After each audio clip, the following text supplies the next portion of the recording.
Hello बच्चों, अभी तक मैंने आपको 3.2 एक्सरसाइज के 18 क्वेश्चन करा दिए हैं। 19वां क्वेश्चन ये मैं कराने जा रही हूँ।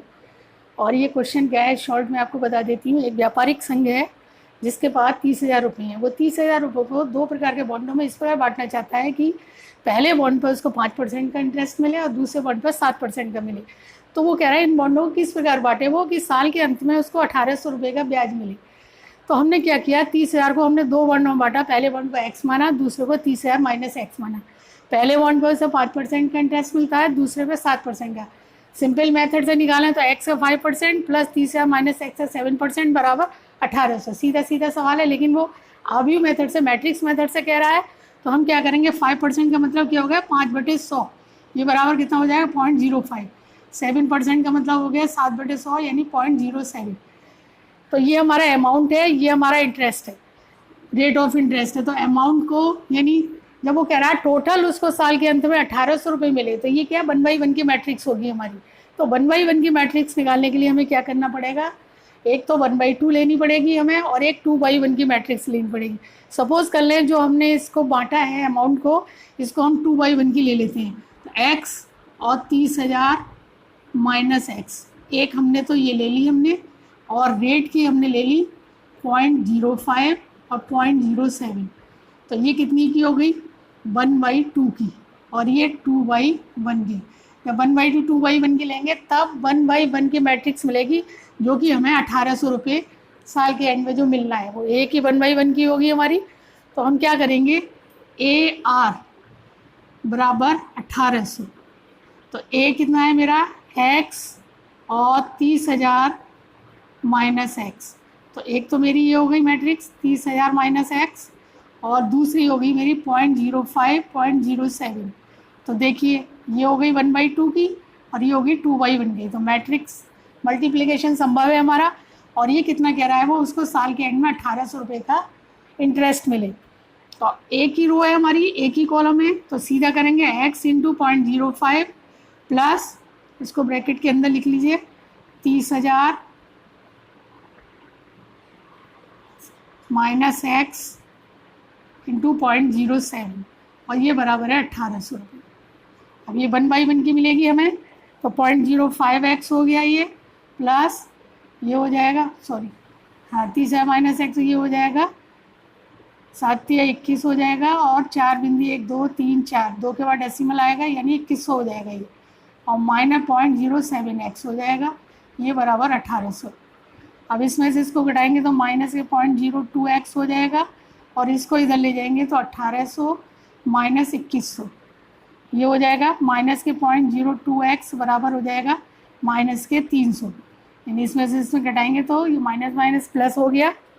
तो x बराबर कितना हो जाएगा हमारा, x बराबर हो जाएगा हमारा 300/0.02।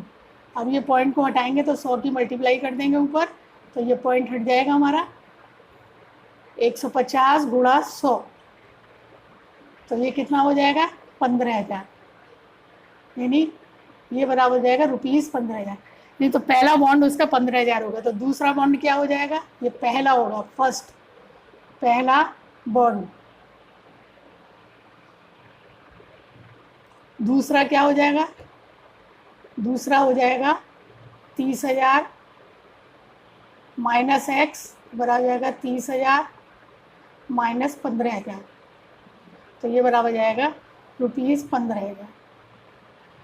तो दूसरा बॉन्ड ये होगा, पहला बॉन्ड, यानी दोनों बॉन्डों को 15,000 रुपये में अगर बांटेगा तब उसको 1800 रुपये का इंटरेस्ट मिलेगा। तो ये तो पहला था। अब वो कह रहा है उसको 2,000 रुपये का इंटरेस्ट मिले, तो हमें क्या करना होगा, 1800 की जगह बस यहाँ पर 2,000 कर देना है। 2,000 को सेम ऐसे ही लगाना है, इसको हमें 2,000 कर देना है।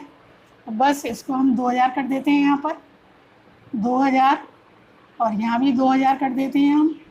तो ये हो जाएगा 2,000, 1800 की जगह क्या हो जाएगा ये, यानी ये हो जाएगा माइनस के 0.02x बराबर हो जाएगा 2,000 माइनस 2100। तो ये हो जाएगा माइनस 0.02x बराबर हो जाएगा माइनस का 100। तो ये से ये कैंसिल हो गया, तो इसका हो जाएगा x बराबर हो जाएगा 100। अब ये मैं मिटा देती हूँ, ये आपको समझ आ गया होगा, इसको मैं मिटा देती हूँ। तो x बराबर हो जाएगा 100/0.02। ये बन जाएगा 100/2 इंटू 100 की मल्टीप्लाई कर देते हैं ऊपर, तो ये कितना हो जाएगा 2 पंजे 10, यानी 5000 आया निकल के, यानी ₹5000। First bond. सेकंड बॉन्ड क्या हो जाएगा? सेकंड बॉन्ड हो जाएगा 30,000 माइनस x है, तो 30,000 माइनस 5,000 बराबर 25,000, ₹25,000।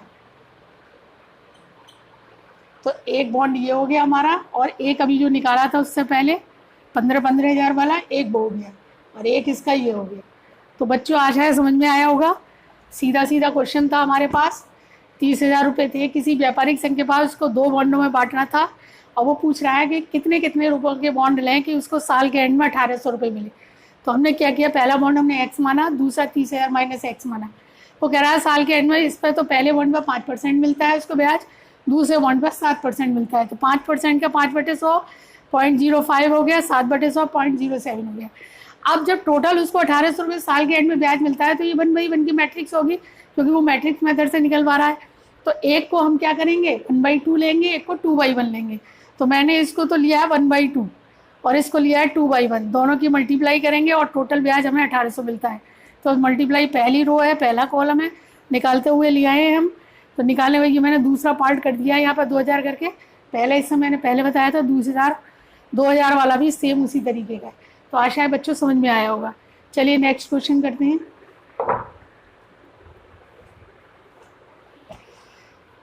दूसरा 20वां क्वेश्चन है हमारा, इसको मिटा देती हूँ मैं।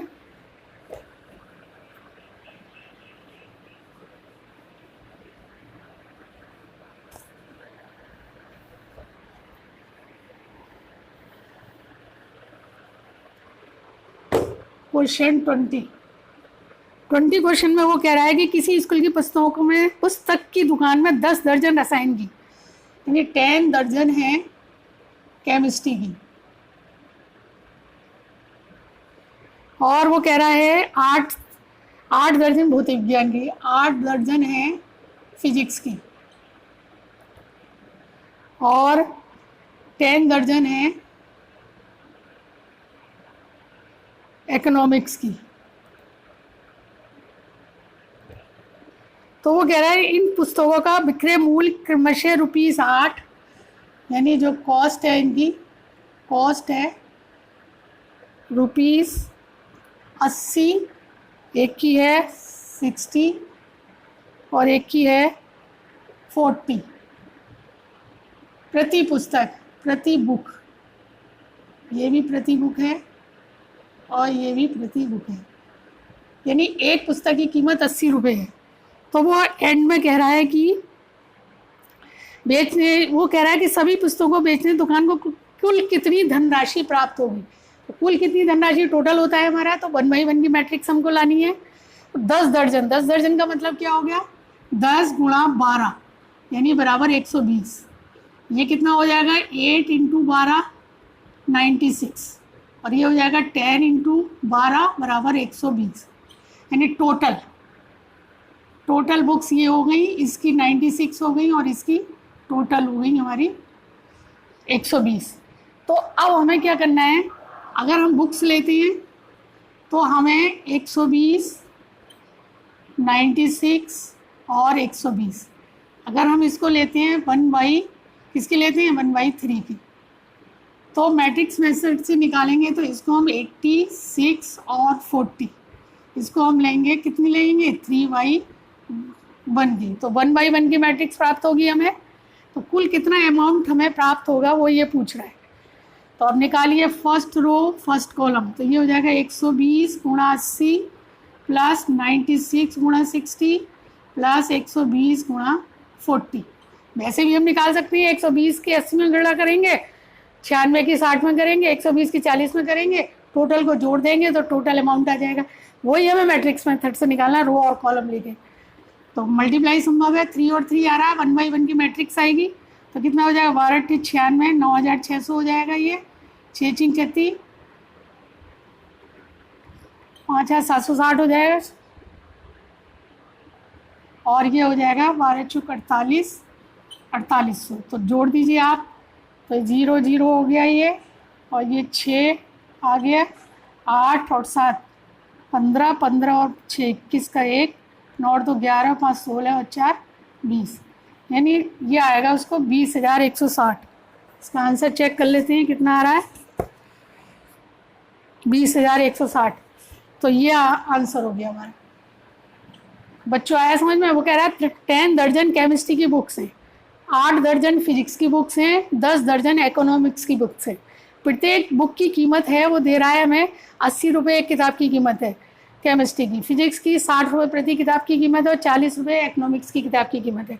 डायरेक्ट हम निकालते हैं तो 120 में 80 की करते, 96 में 60 की मल्टीप्लाई करते, 120 में 40 की, सबको जोड़ देते, वही चीज़ निकल के आती जो ये आया निकल के, वही चीज़ हमें उससे निकल के आती। लेकिन वो जब मैट्रिक्स मेथड से कह रहा है तो हमें मैट्रिक्स मेथड से निकालना पड़ेगा, यानी जो टोटल अमाउंट आएगा वो एक 1/1 का है ना मैट्रिक्स होगा हमारा, तो एक को हमें 1/3 लेना पड़ेगा, एक को 3/1 लेना पड़ेगा। तो अगर मैं पुस्तकों को लेती हूँ तो एक को मैंने 1/3 में लिया है, और अगर उसकी रेट को लेती हूँ मैं, ये रेट है मेरा, इस रेट को लेती हूँ मैं, तो हमें क्या लेना पड़ेगा 3/1 में। बस पहली रो पहला कॉलम, इसको सबको सॉल्व किया है, तो 20,160 रुपये टोटल उसको खर्च करने होंगे। तो ये बच्चों दूसरा क्वेश्चन है हमारा 20वां। आगे देखते हैं इसके बाद 21वां क्वेश्चन क्या कह रहा है। इसको मैं मिटा देती हूँ, समझ में आ गया होगा, उतारना है तो इसको उतार लीजिए।